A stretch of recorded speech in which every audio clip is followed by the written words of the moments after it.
guy that nobody knows of named Jimmy Butler now. Right. I heard about that Right. right there now. I heard that you kind of hang out with him. Does he train with you? Do you work in off season? Yeah. So around the summer times, I always hang out with him. For the last 6, 7 years, I believe. Yeah, I work out with him. You played in college with France.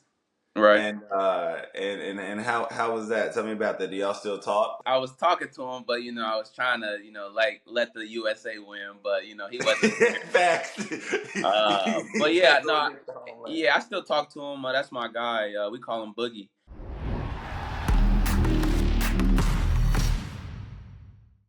Hey everybody, once again, welcome to Sergio's Corner. I got my special guest Mike and my other guest Sam. So, here we go. We're going to have a great time today. So Mike, listen, how are you liking Germany so far? Is it your first year in Germany? Yes, my first year in Germany. First time ever being in Germany. I had a chance to come to Germany last year just for a little trip. Didn't make it because I was in Poland, but I'm glad that I get to finally be here. So, you're playing for the T-Wolves. Have you seen the part that's like ocean during the day and then it's land during the night? Because I heard y'all got a lot of water out there, man.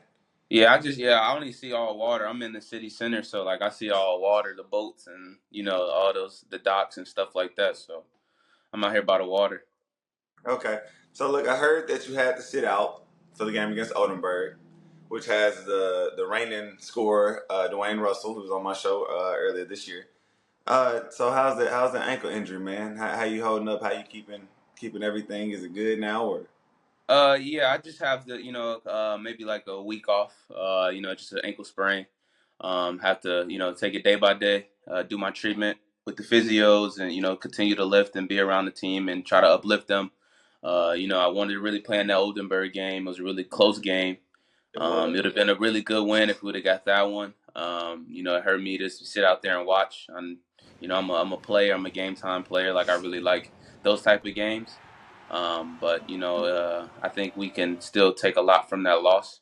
Nobody likes to lose, but there are things that you can take from those and build off that. So I'm kind of proud of the team, the way they fought. Oh yeah, man. You guys have been doing it since you guys moved up from the second league. Last year you guys were almost in a playoff position, or you did make playoffs. Y'all guys have been working down there. Y'all got a really good forward man down there. And then of course you got my man Till down there as well. For So, sure. I'm gonna just straight up ask you. You played in college with France, Right. and how was that? Tell me about that. Do y'all still talk? Like, do y'all hang out? Do y'all keep up? Like, did you keep up with him winning the World Games and doing this thing and all Yeah, that stuff? I was trying to, I was talking to him, but I was trying to, like let the USA win, but he wasn't there. Facts. But You yeah, gotta go no, against the homeland. yeah, I still talk to him. That's my guy. We call him Boogie. That's my Hold on, you guy, call him what? Boogie.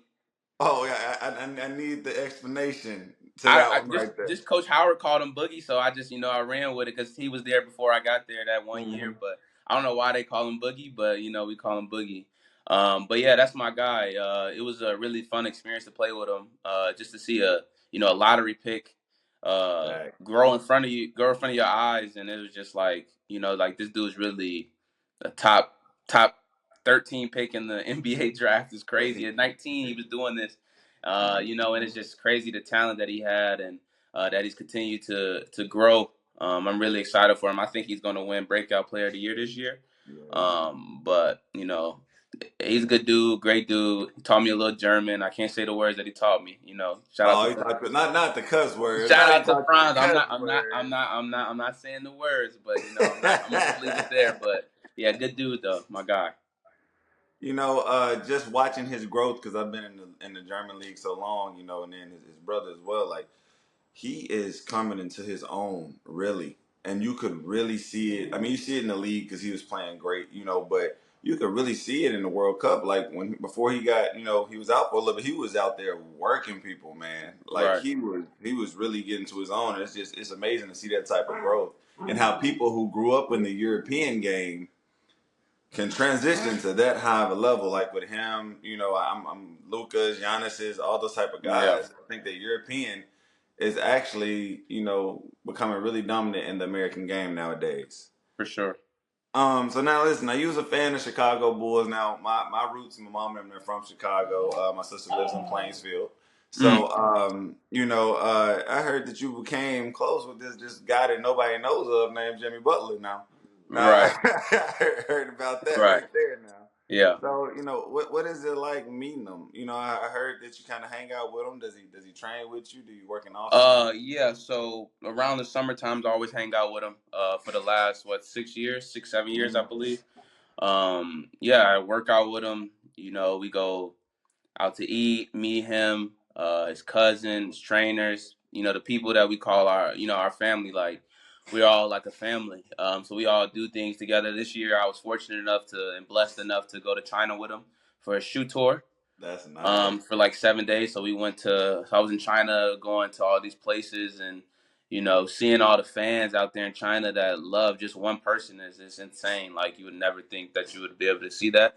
But yeah, that's a great dude, like a big brother to me. So yeah, yeah.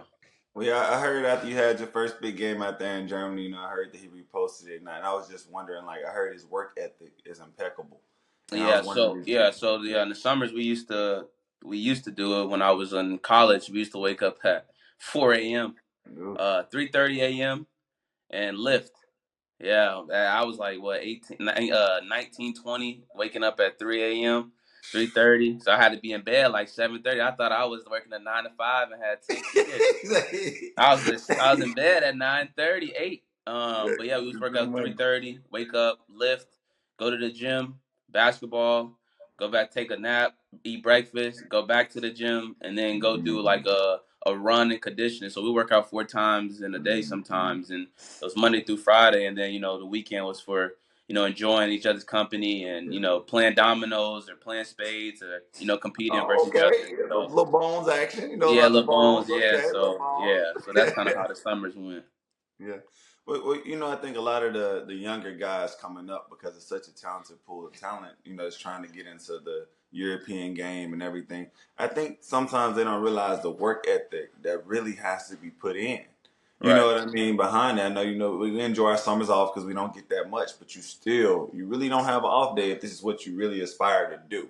And you want right, to be good at it. If you want to right. be okay, then maybe. But even those who compete at high levels, such as you and Jimmy and friends and all of them, like that work has got to be put in first, and Yeah, foremost. And I think that the next generation has to understand that one for sure. yeah. Now how was your time in New Zealand? It was New Zealand was dope. If you can visit there, if anybody's watching this and you want to go visit somewhere that's like exotic and it doesn't feel real, go to New Zealand. No, it's like that for real. Bro, I promise you, like when you look outside, like I wish I could show you this picture that I have. It's like the sky is so pink that it doesn't feel real. Like pink, like I'm talking Like Pink Panther pink. like Pink Panther pink. Like this don't feel real. Like I'm in space. Like Gosh. the trees don't even look real. Like you in like a different type of world. Like you're not even in the like on Earth. Like it's crazy, but it was dope though. I really enjoyed it. But obviously, it was during the winter when we had summer, Hmm. so it was kind of like I had winter all year long, so it was kind of brutal. But it was cool though. It was still a fun experience, and I really did enjoy it. Yeah. Well, look, I'm about to come at you with this question. Don't judge me. Right, Okay. So last year in Poland, and one of my boys played in Poland, David Brimley. Um, but last year in Poland, that team got relegated. right, Now, as an athlete, I've been part of many relegations battle playing for NBC for the last right. 7 years. And the team went down, like, and being away from your family. How did you take that season and recoup from that? Because mentally, especially you being an import, you know how that Right, is. right, You hold so much weight, and I'm pretty sure you put a lot of weight on yourself, when it right. came to that situation. So how did you navigate through not having that instant success, not being able to pull that one out, and how did you regroup to come back for this season? I think that's just what life is. It's like, everything's not gonna go your way. Even if you do all that you can and you Mm. try your hardest, life's not always gonna go your way. And I think that's something that I learned at a young age. And I think, like, if I can look myself in the mirror and say I did everything I possibly could, I gotta live with the results. Um, I can't dwell on this, because if I dwell on it, then I'm never going to move forward. And I think in life, you have to, in order to move forward, you have to look back at what you did and what you could have done better. And if you did everything that you think you could, you got to do more. And then as you go forward, life's gonna life's gonna see that you did those things, and you're gonna get blessed, and you're gonna have more opportunities. And I'm fortunate enough and blessed enough to be from that situation, be in the BBL now, and take what I learned from getting relegated to know, like, Yeah. this is what teams do that got relegated, that I don't want to happen to us. So I've been in a situation where people have always won, and I've been in a situation where I lost and then I won. So I know what helps winning teams and what helped losing teams. And now that I got that chance, now I know that when I come here, I know what not to do, what to do, what's bad, what's good, and I learn from it. So I think just learning, and being a human being and learning and going through that, has made me a better person and a better basketball player. For some reason, my son wants to play basketball at this time. You see him up there hopping up. but um, but no, I think that in life sometimes you do have to lose to win. Right, Because like you don't know how to win the proper way if you never take a loss. You know what right, I mean? So I definitely understand you on that one, and I understand you too with you see how it is. Like you can tell sometimes the difference in the structure of teams who are relegated from those who come from a winning caliber and a championship caliber team. It's just the whole work ethic, the whole practice schedule, the whole management sometimes is everything. Yeah, completely, yeah.